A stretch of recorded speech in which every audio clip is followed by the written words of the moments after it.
Hello tout le monde, j'espère que vous allez bien. Alors aujourd'hui, ce qu'on va aborder dans cette vidéo, c'est un sujet qui est hyper tendance en ce moment, c'est le sommeil. Vous verrez que dans d'autres vidéos, je vous parlerai de tous les troubles du sommeil qui peuvent découler, mais aujourd'hui, je vais quand même vous expliquer un petit peu les mécanismes en fait de votre sommeil pour qu'on pose les bases et que vous sachiez vraiment de quoi on parle. Vous allez voir, c'est très simple.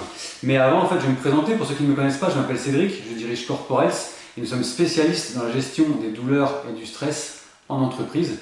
Et c'est par ce biais-là en fait que régulièrement je donne des conseils, des astuces et des exercices pour soulager justement ces douleurs et ce stress qui peuvent vous empoisonner la vie, que ce soit au bureau ou malheureusement dans votre vie quotidienne avec toutes les conséquences que ça peut avoir. D'ailleurs à ce sujet-là, je vous invite si vous voulez à consulter en fait la vidéo gratuite qui explique la méthode Integrative Mobility que j'ai mis au point pour diminuer cette douleur et ce stress, ou de faire partie de notre groupe Facebook, lui aussi gratuit, pour pouvoir échanger sur le télétravail et les douleurs ou les problèmes qu'on peut rencontrer là-bas. Les liens sont en commentaire dans les vidéos ou directement dans la description de celle-ci. Pour en revenir en fait à notre sommeil, on dort tous les jours, que ce soit classiquement la nuit ou le jour pour les gens qui sont en horaire décalé ou en faisant des siestes. Et pourtant, il demeure encore mystérieux alors qu'on passe environ un tiers de notre vie à dormir. On pense qu'il peut jouer en fait un rôle dans la mémoire, dans l'apprentissage, dans le métabolisme, l'immunité et j'en passe. Mais ce qui est sûr, c'est qu'il a un rôle crucial en fait pour de nombreuses fonctions biologiques. Malheureusement, les troubles du sommeil, comme la difficulté en fait à l'endormissement, les réveils fréquents, les difficultés à se lever, le sommeil en fait paradoxal qu'on va évoquer tout à l'heure, sont de plus en plus fréquents. Ceci lié très souvent au stress au bureau, à la multiplication de l'usage des téléphones tard le soir, même dans votre lit, etc. D'ailleurs, je vous parle de tous ces troubles, en fait, comme je l'ai dit tout à l'heure, hyper intéressants dans d'autres vidéos que vous pourrez consulter. Aujourd'hui, je vais vraiment vous parler en fait des mécanismes pour que vous puissiez en fait vraiment mieux comprendre le sujet. En fait, tout simplement, en fait, votre sommeil est régulé par une horloge interne, calée elle-même en fait sur l'alternance jour-nuit. La base de votre cerveau va vous aider à sécréter de la mélatonine, qui est une hormone en fait, qui commande les rythmes de votre corps. En fait, cette sécrétion de mélatonine est quant à elle bloquée par la lumière.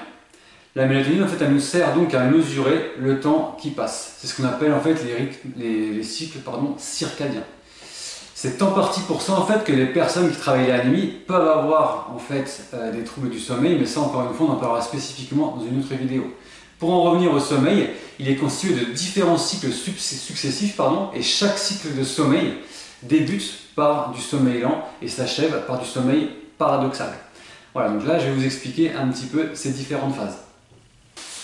Donc, comme je vous le disais, le sommeil lent est découpé en 4 phases. La première phase, c'est la phase de transition. Vous n'avez pas l'impression de dormir, vous pouvez être réveillé par le moindre bruit. Vous savez, c'est le moment en fait où le moindre bruit de parquet qui craque ou le moindre bruit suspect dans la maison vous fait sursauter et vous êtes aux aguets. La deuxième phase est celle du sommeil confirmé. En fait, l'activité de votre cerveau diminue, vos muscles se détendent et votre température corporelle ainsi que votre pression artérielle diminue aussi, tout comme les battements de votre cœur. Ça, c'est le moment où on commence à vraiment être bien. Dans les stades 3 et 4, votre sommeil est profond et votre activité cérébrale est ralentie. C'est très difficile en fait de vous réveiller car votre cerveau est de plus en plus insensible en fait aux stimulations extérieures. Et c'est ce moment-là que choisit l'hypophyse en fait pour sécréter l'hormone de croissance. Votre foie et vos muscles vont aussi commencer à reconstituer leurs réserves d'énergie, tout comme votre cerveau. Et à l'issue de cette phase 4, en fait, votre sommeil paradoxal va rendre l'activité cérébrale qui va devenir plus intense et vous allez être assez proche en fait de la phase de l'éveil. Vous allez avoir des mouvements des yeux très rapides qui se produisent. Par contre, en fait, vos muscles sont toujours inertes. C'est la phase en fait où vous êtes à fond dans vos rêves. Pendant la nuit, en fait, les cycles de sommeil, ce qu'il faut savoir, c'est qu'ils sont tous structurés de la même façon. Ils sont identiques, mais la proportion entre le sommeil lent et le sommeil paradoxal dans chaque cycle varie au cours de la nuit. La première partie de la nuit, en fait, il contient plus de sommeil profond, tandis que le sommeil léger et le sommeil paradoxal sont plus présents en seconde partie de nuit. Voilà, on a fait un petit peu le tour de ce que vous pouviez savoir sur les cycles et sur les mécanismes du sommeil. Comme ça, vous avez toutes les bases pour le comprendre et vous serez vachement plus à l'aise pour regarder les autres vidéos qui concernent un petit peu les troubles du sommeil. N'hésitez pas à vous abonner à notre chaîne pour pouvoir recevoir les dernières vidéos qui sortent, à partager cette vidéo si vous pensez qu'elle peut être utile à des personnes de votre entourage et les aider. Et surtout à liker et commenter la vidéo pour nous faire part de vos expériences et enrichir le sujet. Et surtout n'oubliez pas, prenez soin de vous, vous le méritez. À bientôt.